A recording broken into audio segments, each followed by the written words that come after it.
Rav Daniel Chaim Alter, le Rosh Yeshiva de Pnei Menachem de Gour, dans son Sefer Perek Echad, que j'étudie avec vous sur Pirkei Avot, un livre très très intéressant avec des idées très profondes, revient sur la question, puisqu'on nous dit que tout Israël a une part dans le Olam Haba. Alors à quoi bon s'investir dans le Olam Hazé pour faire tchouva et des bonnes actions? Il ramène au nom du Maharsha, dans Masechet Sota, qui dit quelque chose de fantastique.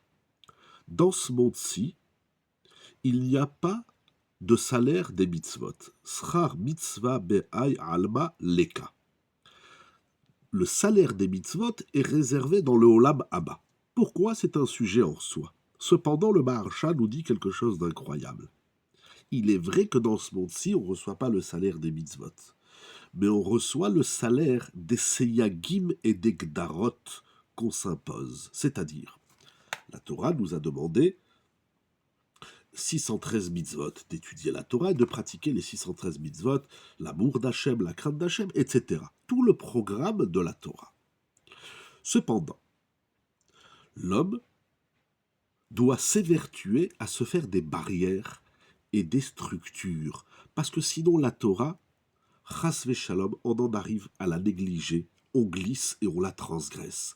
Par exemple, la Torah nous a interdit de regarder des éléments de la nature à travers la mitzvah de l'otaturu, ahare nevafrem, ahare enechem. Je sais que si je vais aller dans un endroit, eh bien, je vais rencontrer des gens qui ne sont pas vêtus de façon pudique. Et c'est interdit.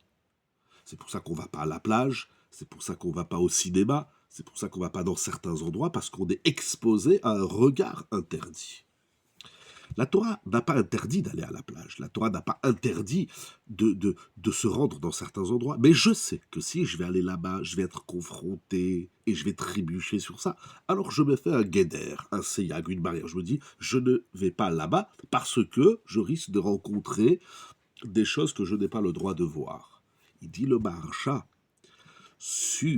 c'est un exemple, il y en a qui vont faire des gdarim dans le Lashon Hara, dans le Shabbat, etc. Il dit le Maharsha, grand chidouche, tu n'as pas de salaire sur la mitzvah elle-même, mais dans ce monde-ci, on a un salaire sur les barrières qu'on s'impose. Il disait Rabbi Shaul de Amsterdam, dans son livre Binyan Ariel, c'est ça qu'elle dit la Mishnah, Kol Israël Eshlem Chelek Leolam Haba. Tu as une part dans le Olam Haba. C'est vrai, tu as un salaire là-bas. Mais si tu veux également recevoir un salaire, un bénéfice de tes mitzvot dans le Olam Hazé, étudie Pirkei Avot. Parce que dans Pirkei Avot, on va t'apprendre toutes les vertus et toute l'évolution de l'être qui va te permettre d'avoir un salaire, même dans ce monde-ci, dans le Olam Hazé. C'est pas extraordinaire, Moraï Verabotai. Bonne journée, dans la joie et le sourire.